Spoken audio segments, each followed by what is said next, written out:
Nëse po mendoni se këto pamje i përkasin një Bregdeti në Republikën Dominikane, po gaboheni shumë.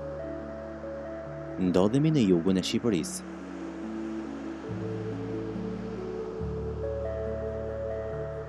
E me që ditët me diell kjo zoni ka me shumicë, banorët e zonës, pushuesit e turistët vendas dhe të huaj, janë besnikët më të mirë të këtij oazi që mban era mikpritje.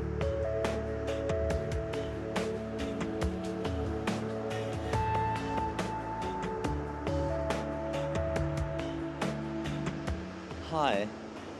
Mirë dita. Dita, flet dhe shqip. Unë e kuptoj, por për të folur është shumë delikuar. Përpiqem. Vjen shpesh këtu? Vetëm jashtë sezonit, në maj dhe tani në vjesht. Mirë, po çfarë ofron Shqipëria këtyre turistëve gjerman? Mendoj që Shqipëria ofron shumë për turizëm dhe për mua është e mundur që Shqipëria ka një sezon shumë gjatë. Tani është shumë mirë, temperatura është optimale, deti është super.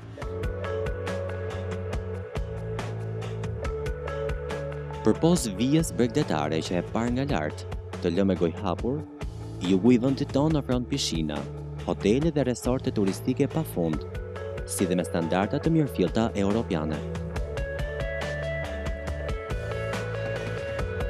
Kam 4 vjet që merrem me administrimin e resortit dhe madhësinë dhe jam munduar të zgjas sezonin turistik, duke qenë e para që e hap aty dhe e fundit që e mbyll resortin. E hapim që në Pashkët Ortodokse dhe mbyllim rreth mesit tetorit, fundit të tetorit. Shumë e vështirë është sepse shumë pak njerëz lëvizin në maj, në qershor dhe në shtator, ndërkohë që është periudhë shumë e bukur për të bërë pushime, për të bërë plazh, për të bërë një fundjavë të qetë. Një nga pikat kryesore konkurruese e Shqipërisë me vendet e tjera për sa i përket turistëve të huaj është pikërisht çmimet. Bërjen të një destinacioni është absolutisht është locationi, është vendodhja. Ne e kemi këtë pikë të fortë tonën. E tjetra është puna që kemi bërë ne, jemi të lidhur emocionalisht me vendin. Më pëlqen që njerëzit kënaqen kur vinë aty. E shikoj si për veten time, si të shkoja diku dhe të bëja pushimet, me aq sa mund të ofrojmë ne, se kemi bërë si oazë të vogël, jemi të parët që operojmë në aty, që kemi investuar në atë breg, kështu që na është dhënë mundësia edhe për know-how, edhe për eksperiencë. Tani turistët në përgjithësi, kaq vite sa kemi ne aty, vinë dhe rivinë. Kjo tregon që janë të kënaqur. Disa na e shprehin me fjalë, disa na e shprehin duke riardhur. Jo të gjitha zonat në jug janë të komercializuara. Disa prej tyre si gjiri i Gramës në Dërmi, Gadishulli i Karaburunit, Shpella e Piratëve, mbeten ende të virgjëra si dikur.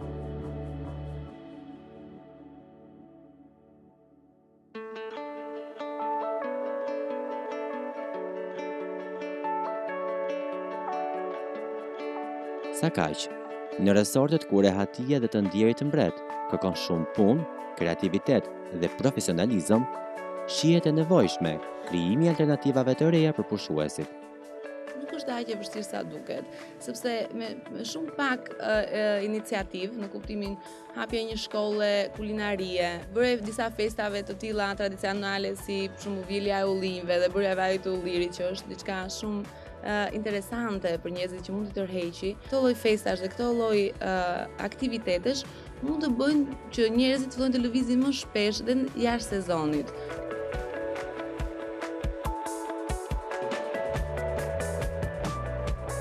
Bizneset e zonës janë ata që përballen të parët me fluksin e pushuesve, kërkesave të tyre dhe mungesës së infrastrukturës që i kanë detyruar këta të fundit të gjejnë vetë një zgjidhje. Me hotelin tonë kemi munduar ta mbajmë hapur gjithë vitin në Dërmi, ta krijojmë një si tip atraksioni.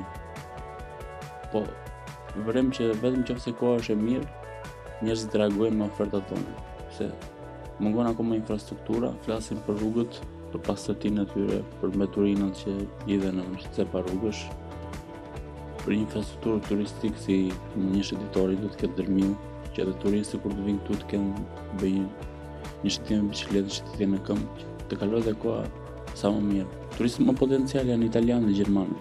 me këtë stil kulinarie që ne i ofrojmë italisht, që mund paguajnë gati gjysmë e çmimit që mund të paguajnë në Itali që mund ta hanë këtë lloj ushqimi. Edhe gjermanët normalisht janë shumë të kënaqur me kuzhinën shqiptare. Ne jemi munduar të krijojmë tip mini turesh, të vizitojmë kishat e fshatit, manastiret, më thënë ato pak atraksione që mund të ketë Dërmiu apo pjesa e jugut. Ngjitemi pak më sipër në Vlorë, ku ndërtimit të lungomares duket sikur s'po i vjen kurrë fundi. Kjo lungomare do bëhet i ditë. Kur të mbaroj lungomarja do jetë më ndryshe patjetër. Duke parë vendin në ndërtim, njerëzit nuk rrinë në Vlorë, po vazhdojnë për Saran, vazhdojnë për Limar, vazhdojnë për Shqipërinë, vazhdojnë për një destinacion tjetër. Në tentativë për të ruajtur nga joshja e nënës natyrë, kuptuam se zgjatja e sezonit turistik, pastrimi i mbeturinave nga pushteti lokal, përgatitja e stafit në mënyrë profesionale, apo dhe shpërndarja informacioneve për turistët të huaj, ishin detyrat e shtëpisë që morëm me vete teksa u thuam në pjesën qendrore të rajonit perëndimor.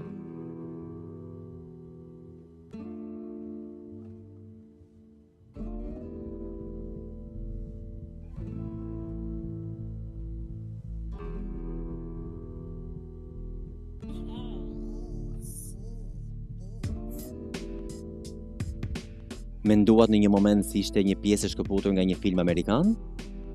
Edhe ne desh ram në të njëjtën grask, derisa pam pelikanin dalmat në ishullin e tij.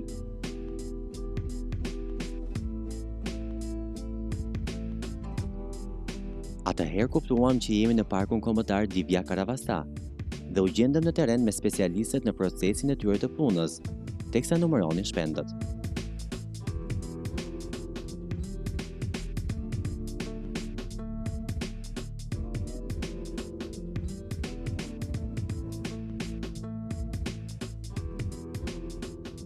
Ne sot jemi në një ditë veçantë që është dita europiane e numërimit të shpendëve shtektar.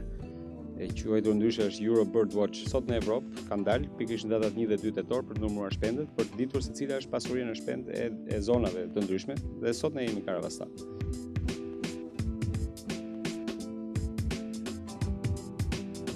Kurreshtja për të parë një shpend në rrugëtimin e tij na futi në disa dilema dhe filluam të pyesim derisa kuptuam që kundrimi i shpendëve është një aktivitet turistik ose sportiv, si të thuash, i cili konsiston në kryerjen e udhëtimeve të ndryshme në natyrë të hapur, me qëllim vëzhgimin dhe njohjen e llojeve të ndryshme të shpendëve.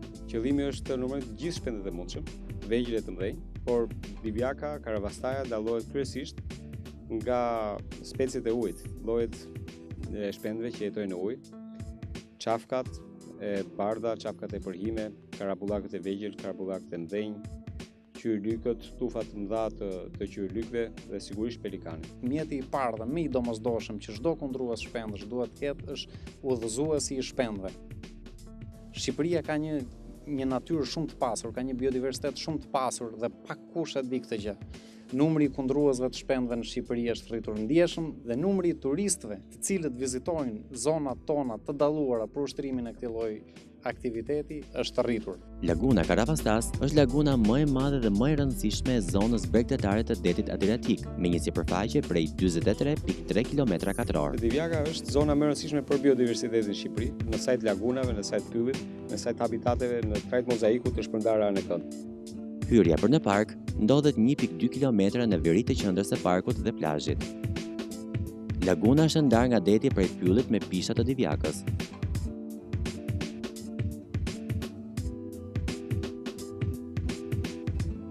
Përbri lagunës janë ndërtuar kulla vrojtimi, të cilat i japin mundësi për t'i pasur në kontroll shpendët, e njëherëzi të shërbejë dhe si pikë turistike për vizitorët.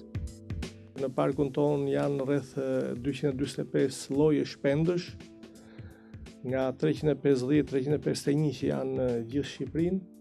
Kemi disa lloje tepër të rrezikuara që mund të shikohen vetëm këtu te ne, siç është pelikani kaçurrel. Në lagunë kemi të vetmin vend folinizues të tij në Shqipëri.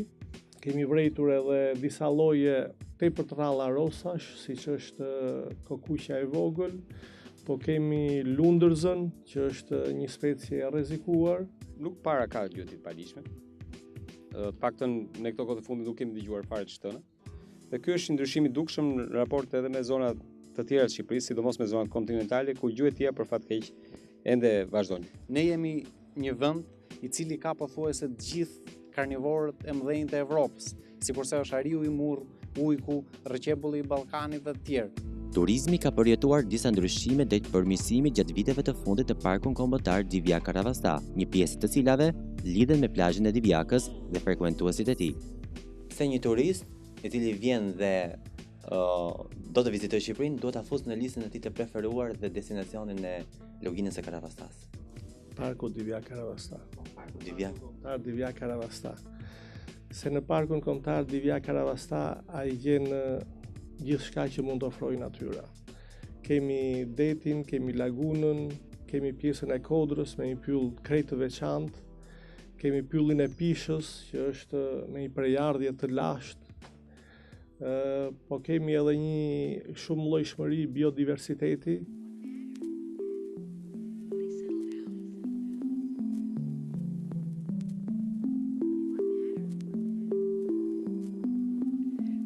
Mjafton të shohësh këto pamje dhe kupton që në këtë park i gjen të gjitha llojet e shkurave, si dhe bimëve pasi vetë natyra e favorizon rritjen dhe shtimin e tyre. Kultura e Divjakës është e lidhur ngushësisht me shpendët, sepse ata janë rritur me shpendët dhe po të flasësh me ta ata njohin shpendët ndonjëherë shumë më mirë se sa ne, sepse dinë kohën kur vinë, gjithë karakteristikat e tyre. Dhe veç kësaj unë do shtoja edhe mikpritjen e banorëve vendas edhe kulinarinë e tyre, që është diçka megjithmonë që nuk duhet lënë pa provuar. Kuzhina fillon nga tradita. Gjyshet, më thënë sakt, e përdornin kur ishin gjyshit për të punuar tokë. Edhe vishin ato pak gjera nga që s'kishin eni vendosin në bukë, hapnin bukën dhe vetë. Edhe unë mendova që të vija supën atë. Veç supës janë tavat e zonës, tava me njala, tava e peshkut, janë karkalecat, janë gaporet, janë pullat e fshatit që kemi të fatoria jonë, rosat, dërat e egër. Jemi munduar që klienti ta shofi produktin dhe ne t'ja sjellim tavolinë sipas dëshirës tim. Shumica e pushuesve dhe peshkatarëve vinë me makina. Kjo urmë dhe rasta është vendi i punës së tyre, e në fund ata kanë tufën e pelikanëve të shkërputur tek tokë, që po shtektojnë në destinacionin e tyre të ri. Individët që ne shikojmë mbrapa janë fakt individ dimrues, pra pelikanë e shkëputur tashmë nga kolonia dhe janë shpërndarë bashkë me vegjët e tyre në disa zonë Shqipërisë, po zonat kryesore janë Karavastaja ose Divjaka, ku ne shikojmë, Narta, liqeni i Thanës, pra ka dhe zona tjera.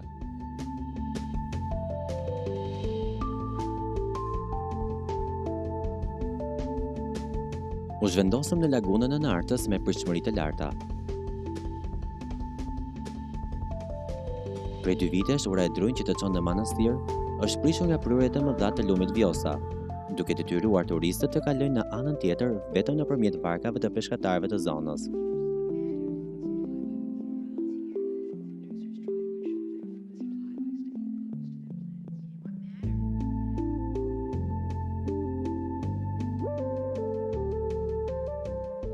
Në qoftë se duam të zhvillojmë turizmin në Shqipëri, atëherë duhet fokusohemi te zhvillimi i turizmit natyror, për cilin vendi ynë ka një mundësi të jashtëzakonshme. Vitin tjetër kemi menduar të shtojmë disa shërbime të tjera për klientët tanë, për miqtë tanë, do bëjmë kompleksin e pishinës, plus do bëjmë gjitat me kuaj.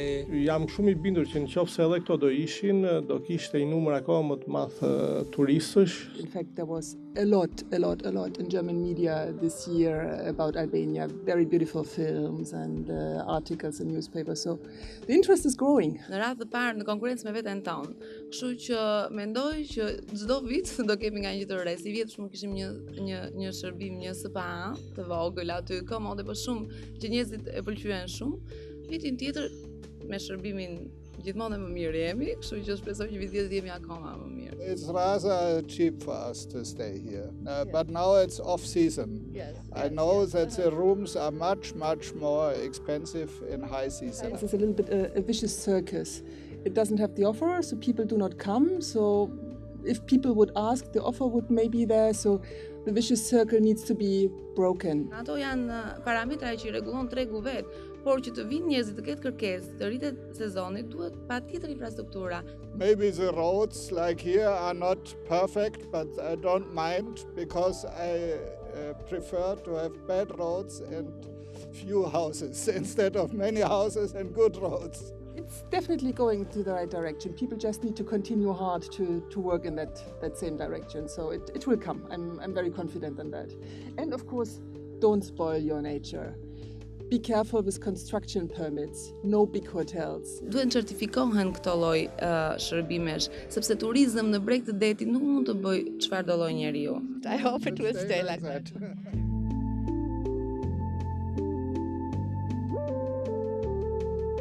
Mes dëshirës të turistëve për të lënë Bregdetin sa më natyral dhe objektivave të operatorëve turistik për të investuar sa më shumë në shërbime të reja, koha është ajo që do t'tregojë se sa do të ruhet balanca mes tyre.